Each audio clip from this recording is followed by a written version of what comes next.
Okay. हाँ, rolling. अभी सबसे पहले तो मैं आपसे ये कहना चाहूँगा, जब से आप बिग बॉस से निकले हैं तब से ट्रेंड हो रहा है no Ankit no big boss.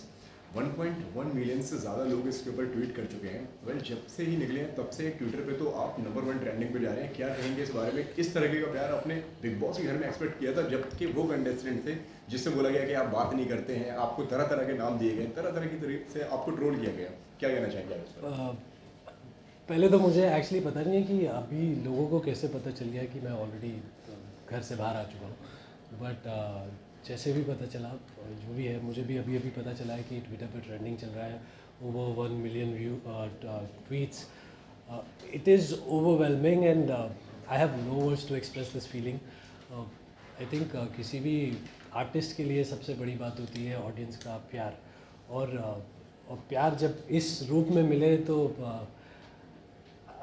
I don't know मैं क्या बोलूँ, but I'm just very grateful and very thankful to all the viewers and to the God कि इतना प्यार मिल रहा है। Thank you so much guys। भाई, लोगों ने आपको टैग दिया कि ये बंदा बात नहीं करता है, ये बंदे ने बात नहीं करी तो अभी ये है, अगर ये बंदा बात करता तो क्या रिस्पॉन्स होता?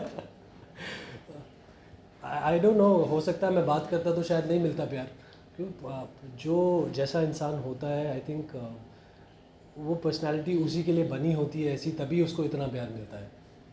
ओके अंकित सर, ये जानना चाहेंगे आपको क्या लगता है आपका इविक्शन फेयर है या अनफेयर है?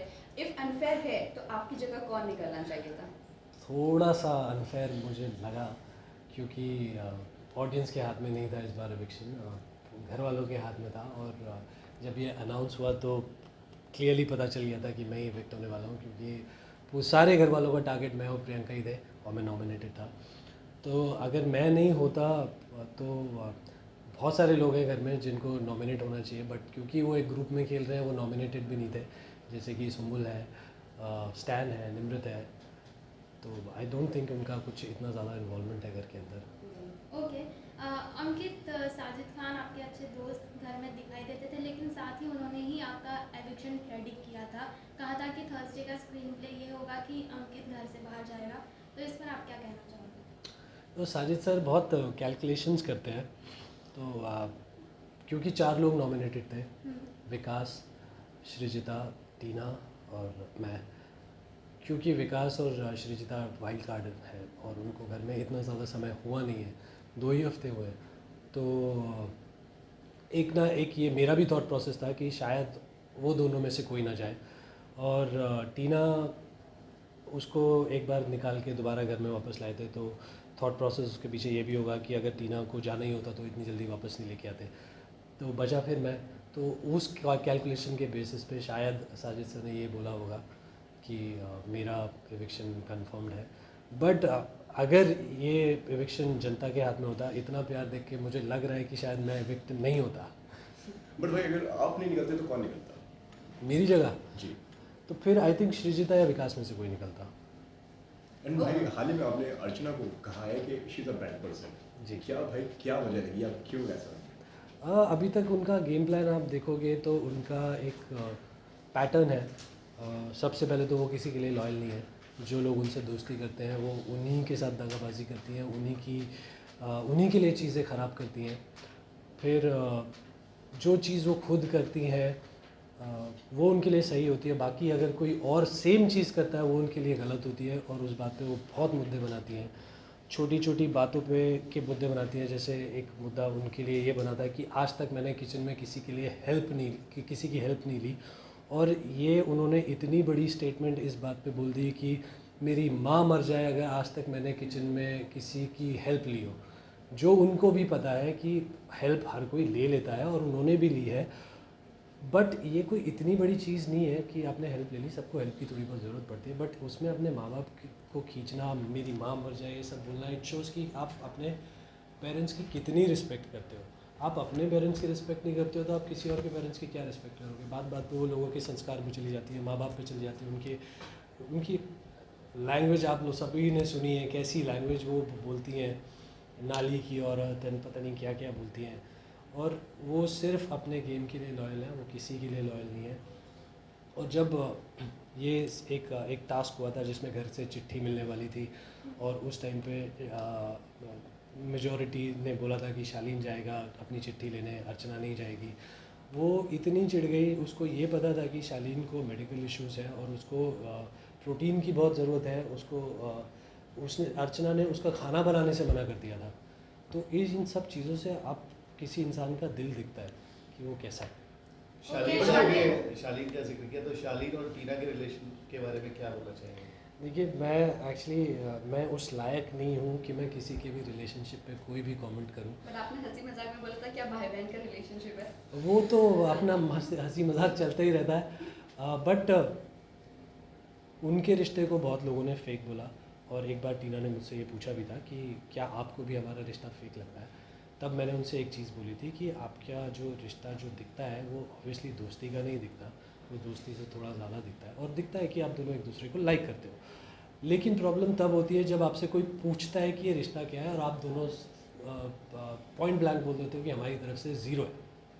अभी अगर आपके एक्शंस कुछ और बोल रहे हैं और आपके शब्द कुछ और बोल रहे हैं तो फिर वहाँ पे प्रॉब्लम आती है कि लोगों को वो फिर फेक लगता है। तो अंकित, रिश्ते की बात हो रही है तो आप और आपके और प्रियंका के रिलेशन के बारे में भी हम जानना चाहेंगे, क्योंकि आपने खुद बोला था कि दोस्ती से बढ़ के है। जी बिल्कुल है। दोस्ती से बढ़ के है तो ये शादी तक जाता है रिश्ता?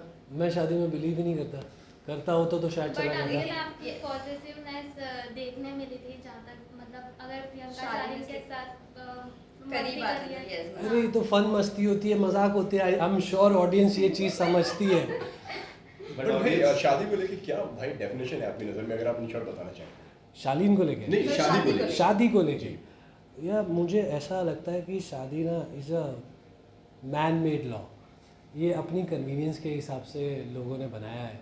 वो पुराने टाइम पे शायद ऐसा होता होगा जब लोग बड़े होते हैं तो ताकि थोड़ा सा इधर उधर ना भटके, तो दो लोगों को मिलवा दिया कि चलो अब ये आपके पार्टनर हैं, आप इनके साथ रहो, इनके साथ जियो मरो, इधर उधर ना भटको। तो मुझे ऐसा लगता है कि ये ना इंसान ने अपने कन्वीनियंस के लिए बना लिया है और ये कोई ऐसा किसी वेद में या कुरान में ऐसा नहीं लिखा है कि शादी करनी ही पड़ेगी, शादी होनी ही चाहिए। तो मुझे ऐसा कोई तो किसी दिन अगर आपका मन बन गया तो क्या प्रियंका वो पहली लड़की होगी आपकी नज़र में जिससे आप शादी करेंगे? देखो, मुझे ऐसा लगता नहीं है अभी तक कि मेरा कभी मन बदलेगा।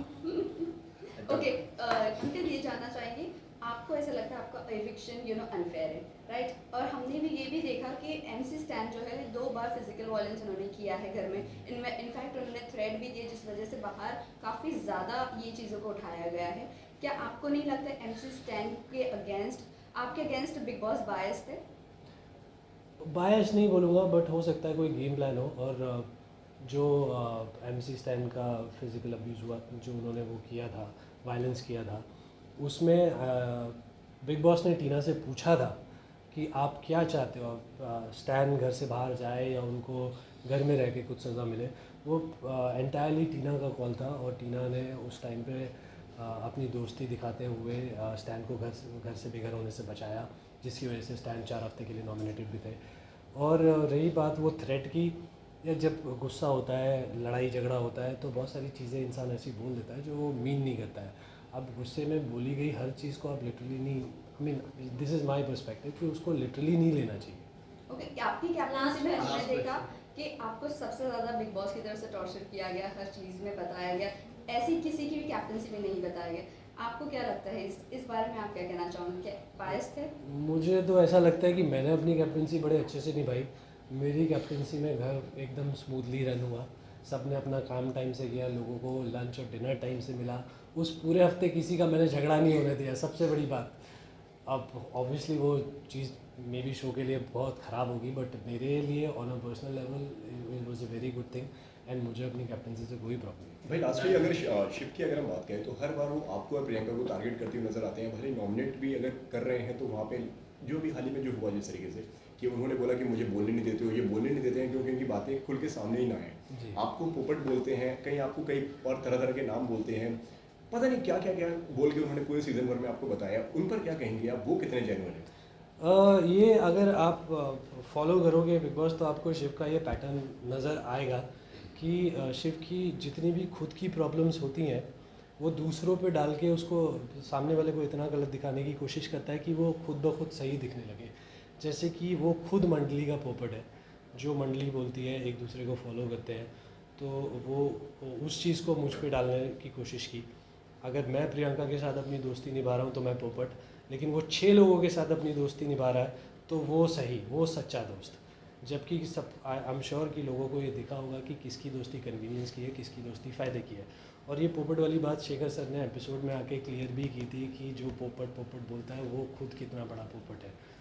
और लड़ाई झगड़ों में भी ये शिव का पैटर्न है कि वो क्या करते हैं कि झगड़े में कोई एक वर्ड, पर्टिकुलर एक वर्ड पकड़ेंगे और उस वर्ड के अराउंड पूरा मुद्दा घुमा देंगे, और जो एक्चुअल मुद्दा है, जो सही गलत है, वो कहीं ना कहीं खो जाता है और फिर सारा मुद्दा उस वर्ड का बन जाता है। और फिर कैमरास के सामने जाके ऑडियंस को ऐसा दिखाते हैं कि देखो मैं कितना सच्चा हूँ, ये कितने तमीज़दार हैं, ये कितना बदतमीज़ी करते हैं, विच इज़ हिज पैटर्न।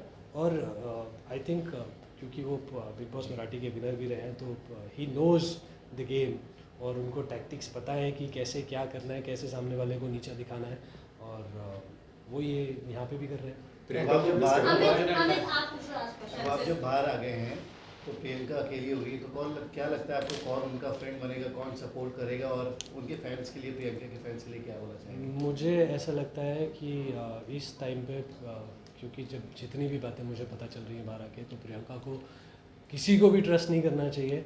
हाँ, अभी इन दिनों प्रियंका और शालीन की बॉन्डिंग अच्छी है, और शालीन प्रियंका के साथ अभी तक तो सही से है। आई होप कि वो अर्चना और सौंदर्य की तरह दगाबाजी ना करें, but Priyanka should not trust anyone and she should just focus on a game. And जितना प्यार उसको इस वक्त ऑडियंस से मिल रहा है, मेरे लिए she is already the winner. One liner आपके कुछ ज्यादा ही फेमस हो रहे हैं, अपने फैंस को एक वन लाइनर में क्या कहना चाहोगे? प्रियंका के फैंस को, प्रियंकित के fans. Priyankit rules. Thank you. Okay, thank you.